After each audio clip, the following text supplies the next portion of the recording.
매달 월급날만 되면 배달 앱 매출이 폭발적으로 치솟습니다.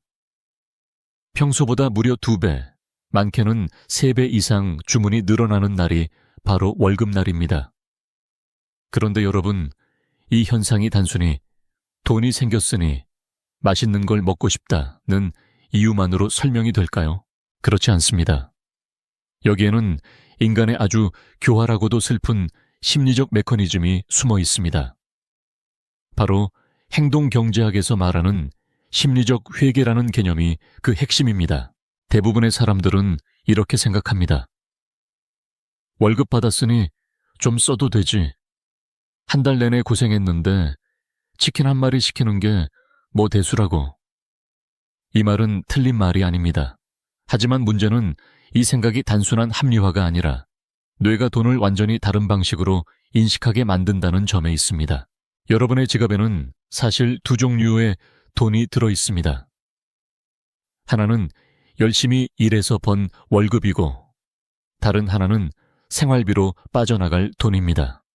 그런데 월급날 새로 들어온 돈은 뇌가 특별한 돈으로 분류합니다. 전통 경제학에서는 돈은 금액에 따라서만 가치가 매겨집니다. 10,000원은 10,000원일 뿐이고 50,000원은 50,000원일 뿐입니다. 출처가 어디든 언제 들어왔든 돈의 가치는 동일해야 합니다. 그런데 현실은 전혀 다릅니다. 행동경제학의 창시자 중 한 명인 리처드 탈러는 이걸 심리적 회계라고 불렀습니다.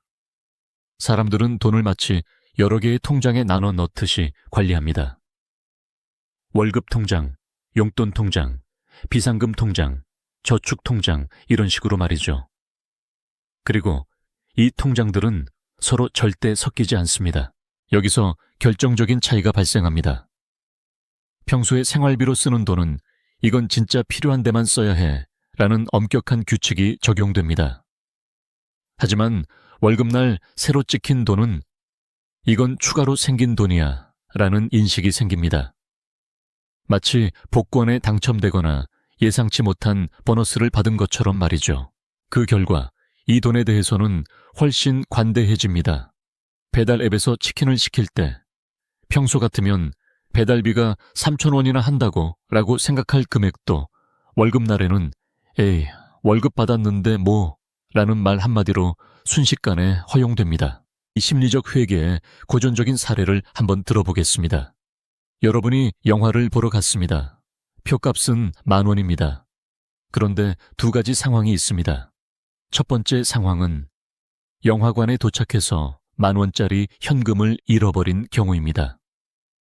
두 번째 상황은 미리 10,000원을 주고 산 영화표를 잃어버린 경우입니다. 여러분은 어떤 상황에서 영화를 포기하시겠습니까? 연구 결과 대부분의 사람들은 현금을 잃어버렸을 때는 그래도 영화를 보러 가지만 영화표를 잃어버렸을 때는 그냥 집에 돌아간다고 답했습니다. 왜 그럴까요? 돈의 가치는 똑같은 10,000원인데 말이죠. 그 이유는 바로 심리적 회계 때문입니다. 현금은 일반 소비 통장에 들어있는 돈이라서 잃어버려도 다른 데서 충당할 수 있습니다. 하지만 영화표는 이미 영화 보기 통장에 배정된 돈입니다. 그 통장이 텅 비었으니 영화를 보기 위해서는 다른 통장에서 돈을 꺼내 와야 합니다. 그게 심리적으로 너무 고통스러운 겁니다. 이게 바로 우리 뇌가 돈을 관리하는 방식입니다. 합리적이지 않지만 인간은 누구나 이렇게 살아갑니다. 그럼 이제 월급날 이 배달 앱 매출 폭발 현상으로 돌아가 보겠습니다. 여러분의 뇌는 월급날 이번 달 생활비 통장에 거금이 입금되는 것을 확인합니다. 그 순간 그 통장 안에 있는 돈은 이건 써도 되는 돈이라는 라벨이 붙습니다. 반면 평소에 월급을 다 쓰고 남은 잔고는 이건 건드리면 안 되는 비상금이라는 라벨이 붙어 있습니다. 그래서 평소에는 배달비 500원 아끼자고 직접 포장해 가는 사람도 월급날에는 10,000원짜리 배달비를 내면서도 전혀 아깝지 않다고 느끼는 겁니다. 여기서 배달 앱 회사들이 얼마나 교묘하게 이 심리를 이용하는지 주목해야 합니다. 배달의 민족, 쿠팡이츠, 요기요 같은 플랫폼들은 월급날을 정확히 알고 있습니다. 많은 기업이 보통 금요일이나 매월 일정한 날짜에 월급을 지급합니다. 배달 앱들은 그 타이밍에 맞춰 프로모션을 터뜨립니다. 첫 주문 10,000원 할인, 월급날 특별 쿠폰, 오늘만 배달비 무료 같은 문구가 바로 그겁니다. 이건 우연이 아닙니다. 철저한 데이터 분석과 심리학적 설계의 결과입니다. KBS 뉴스의 보도에 따르면 배달 앱 시장은 이미 소비자들이 한 달에 쓰는 돈이 3조 원이 넘는 거대 시장으로 성장했습니다. 2026년 현재 이 시장은 더 이상 성장기가 아니라 치열한 생존 경쟁 단계에 접어들었습니다. 그런데 이 경쟁의 불똥은 고스란히 자영업자들에게 튀고 있습니다. 배달 앱들이 출혈 경쟁을 벌이면서 프로모션 비용을 점주들에게 전가하고 있기 때문입니다. 한 점주는 인터뷰에서 이렇게 말했습니다. 경쟁에서 이기기 위해 만드는 프로모션 같은 거 제발 그만 좀 하라고요. 이렇게까지 하면서 장사를 해야 하나. 이 말은 곧 배달 앱 회사들이 월급날의 심리적 회계 효과를 극대화하기 위해 점주들에게 할인을 강요하고 있다는 뜻입니다. 소비자 입장에서는 월급 받았으니까 쿠폰도 있으니까 그냥 시키자라는 생각이 들지만 그 뒤에는 점주의 수수료 부담과 할인 강요가 도사리고 있습니다. 결국 월급날의 배달 매출 폭발은 소비자의 심리적 만족감만큼이나 점주의 피눈물도 함께 폭발하는 날인 셈입니다. 자, 그럼 여기서 한 가지 반박이 나올 수 있습니다. 그냥 월급날이라 돈이 많아서 그런 거 아니야? 심리학까지 끌고 올 필요가 있나? 라고 말이죠. 하지만 이 반박은 틀렸습니다. 왜냐하면 월급날의 매출 폭발은 단순히 가처분 소득 증가만으로는 설명이 안 되기 때문입니다. 월급날 통장에 입금된 돈은 사실 그달의 모든 생활비를 포함합니다. 식비, 교통비, 통신비, 주거비, 카드 대금까지 다 포함된 돈입니다. 그런데도 사람들은 그 돈의 일부를 특별 소비에 써버립니다. 이건 합리적인 소비가 아닙니다. 이건 뇌가 돈을 잘못 분류한 결과입니다. 또 다른 반박은 이럴 겁니다.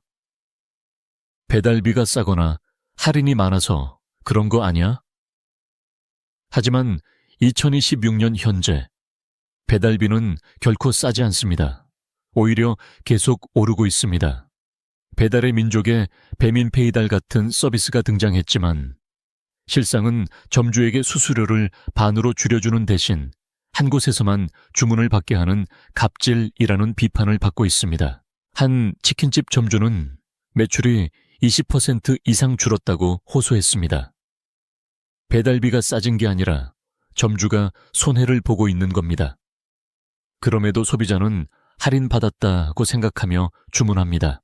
여기서 진짜 슬픈 점은 이 심리적 회계가 소비자와 점주 모두에게 손해를 준다는 사실입니다. 소비자는 월급날 충동적으로 배달을 시키고 며칠 뒤 이번 달 카드값을 보고 후회합니다. 점주는 할인 경쟁에 휩쓸려 수익이 줄고 플랫폼에 종속됩니다. 그런데도 이 구조는 계속 굴러갑니다. 왜냐? 인간의 뇌는 월급날이 돌아올 때마다 똑같은 착각을 반복하기 때문입니다. 이번 달은 다르겠지 라는 희망은 현실이 되지 않습니다. 그렇다면 투자자나 경제를 보는 사람은 이 현상을 어떻게 봐야 할까요? 첫째, 배달 앱 산업은 단순한 음식 배달을 넘어 심리적 소비를 파는 산업이라는 점을 인식해야 합니다. 배달의 민족 같은 플랫폼의 진짜 가치는 음식을 배달하는 게 아니라 소비자의 심리적 회계를 해킹해서 지출을 유도하는 데 있습니다. 월급날마다 매출이 터지는 건 그들의 비즈니스 모델이 인간의 심리와 완벽하게 맞물려 있다는 증거입니다. 둘째, 이 산업의 진짜 경쟁력은 얼마나 자주, 얼마나 많은 소비자가 심리적 회계의 함정에 빠지게 만드느냐에 달려 있습니다. 따라서 배달 앱 회사들은 단순히 음식의 질이나 배달 속도를 높이는 것보다 결제 시스템, 쿠폰 제공 타이밍, 구독 서비스 등 심리적 트리거를 정교하게 설계하는데 엄청난 돈을 쏟아붓습니다. 예를 들어 배민클럽 같은 유료 구독 서비스는 소비자가 이미 월 회비를 냈으니까 더 자주 시켜야 본전을 뽑는다는 심리를 자극합니다. 이건 또 다른 형태의 심리적 회계입니다. 셋째, 이 산업에서 진짜 살아남는 기업은 플랫폼 락인 효과를 가진 기업입니다. 소비자가 한번 심리적 회계에 익숙해지면 다른 앱으로 옮기기가 매우 힘듭니다. 왜냐하면 내가 쌓은 쿠폰, 내가 가입한 구독, 내가 저장한 주소가 모두 그 앱에 묶여있기 때문입니다. 이게 바로 배달 앱들이 초반에 엄청난 자본을 태워서 시장 점유율을 확보하려는 이유입니다. 일단 소비자의 뇌리에 월급날에는 이 앱이라는 공식을 심어 놓으면 그 소비자는 평생 캐시카우가 됩니다. 하지만 여기에는 명백한 리스크도 있습니다. 첫째, 정부 규제입니다. 지난달 정치권과 소상공인 주도로 배달 앱 수수료 인하를 논의하는 사회적 대화기구가 출범했습니다. 만약 수수료 상한제 같은 규제가 현실화되면 배달 앱들의 수익 모델이 흔들릴 수 있습니다. 둘째, 소비자 피로감입니다. 사람들이 또 월급날이네, 또 배달시키면 안 되는데 라는 자각을 하게 되면 심리적 회계의 효과는 줄어듭니다. 하지만 현실은 그렇지 않습니다. 인간의 뇌는 습관의 동물이라서 한번 형성된 소비 패턴은 좀처럼 바뀌지 않습니다. 셋째, 점주의 반발입니다.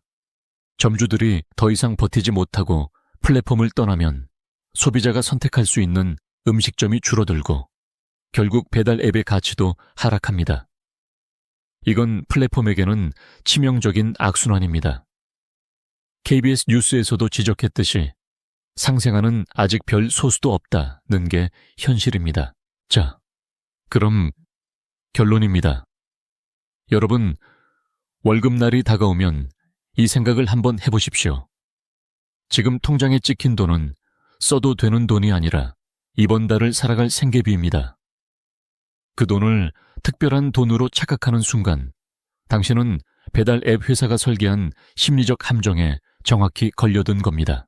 물론 가끔은 치킨 한 마리 시켜 먹는 게 인생의 낙일 수도 있습니다.